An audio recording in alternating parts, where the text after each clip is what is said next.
Hello everyone, I'm Matt Hall, all the way from New Zealand, and today I'm going to do something a little bit different. I'd like to present to you a case study on what I call the New Zealand School District. And so just a quick tour of Aotearoa, New Zealand, if you've not been there. So we're at the bottom of the world. We have two main islands, a North Island and a South Island. We have 5.1 million people. A relatively short history. Our ancestors came from the UK, and we also have our indigenous Maori people in New Zealand. Please note, we are not Australia, two completely separate countries. In New Zealand, we use channels 1 through 13 on 2.4 gig, and then on 5 gig, we have 26 channels at 20 megahertz, and we can now use 6 gigahertz Wi-Fi. But we only have 500 megahertz worth of spectrum there, and we're too small to even think about AFC. In New Zealand, most schools use ruckus. And so going to school in New Zealand, we are administered at a national level by what we call the Ministry of Education. So we're a single state. And we have 4 levels of education in our country. We have kindergarten, primary school, high school, or what we call college, and then the university tertiary level. So we have approximately 2,500 state schools in New Zealand which receive some level of government funding. And this is very, very interesting. Each school has their own budget. They have an elected board who is able to make decisions as to how they spend their money and their budget and run their school and their IT services. Okay, so 2 years ago, Ruckus was lucky enough to win a contract with the Ministry of Education in New Zealand, and we created what is called the Te Manata Hono program. And so this program will cover 850,000 end users across 2,500 sites. This is 38,000 access points and 10,000 switches across 2,500 schools in New Zealand. And so I would challenge you guys, does anyone have a bigger education project than that? Please let me know if you do. This project will be deployed centrally. It's funded by the Ministry of Education, the Government of New Zealand, and it is deployed by an organisation called the Network for Learning. So Network for Learning are a government organisation who are effectively the internet service provider for every school in New Zealand. So every school in New Zealand has their internet government funded, and most of them will have a 1 gigabit fibre connection. Some of them also now have multi-gigabit fibre connections.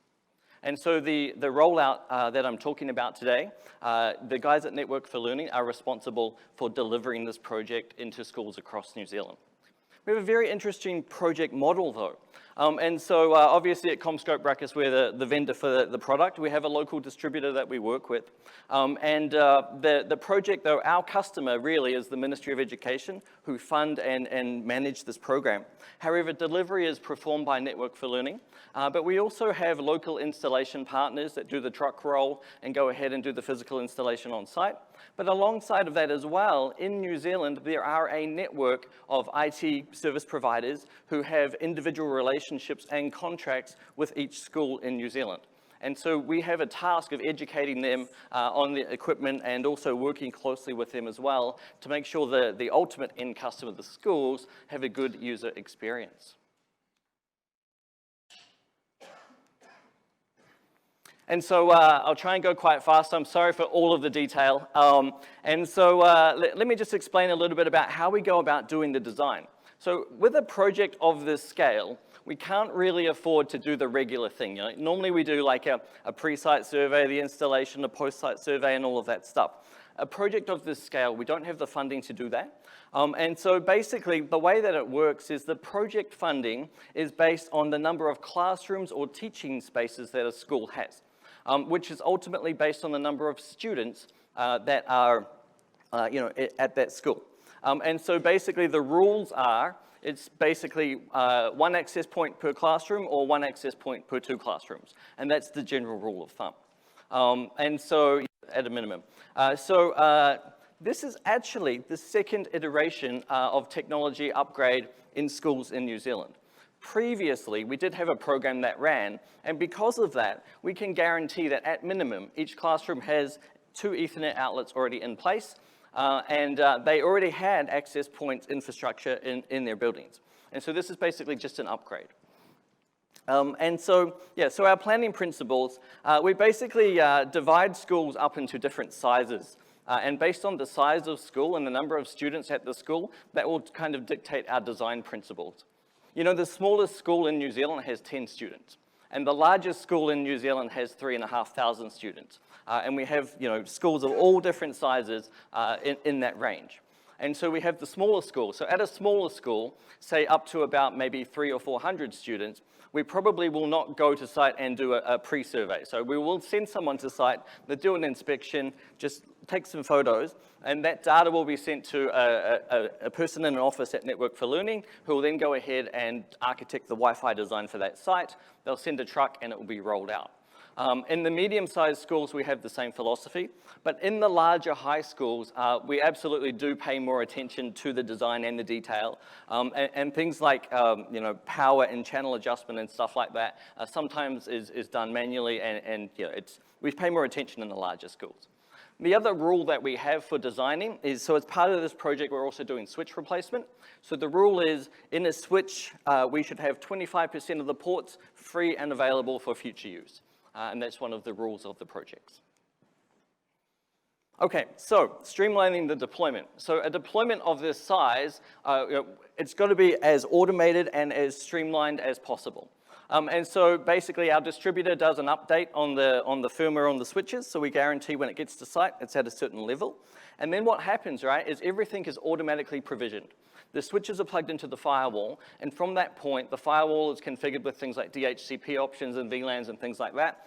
The switches automatically discover the address of the smart zone controller, they phone home, and they pull down their config, and the same applies to the access points as well.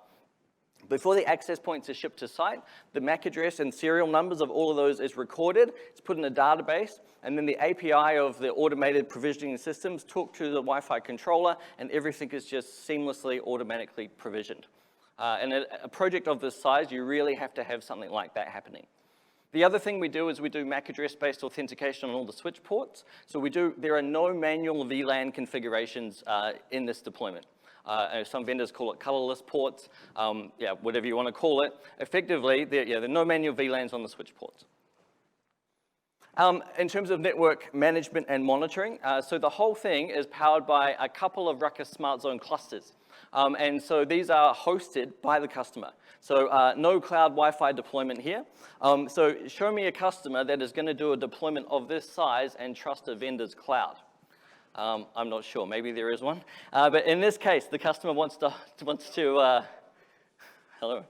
In this case, maybe yeah. Okay, so we have two smart zone clusters.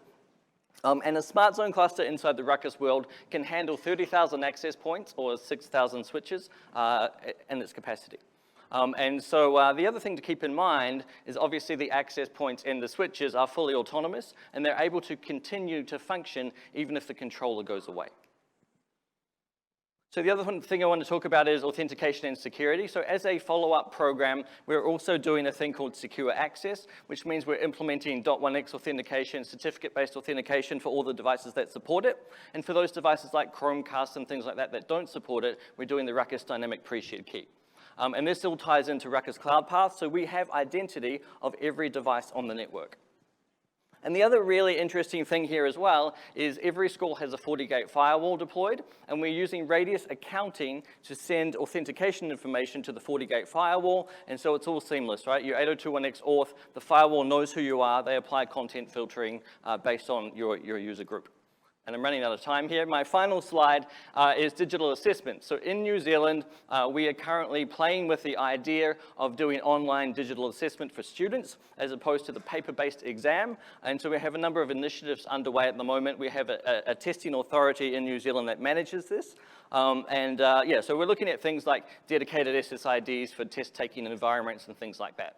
I'm out of time. If you want to know more about this, come and have a chat to me later. Thank you very much.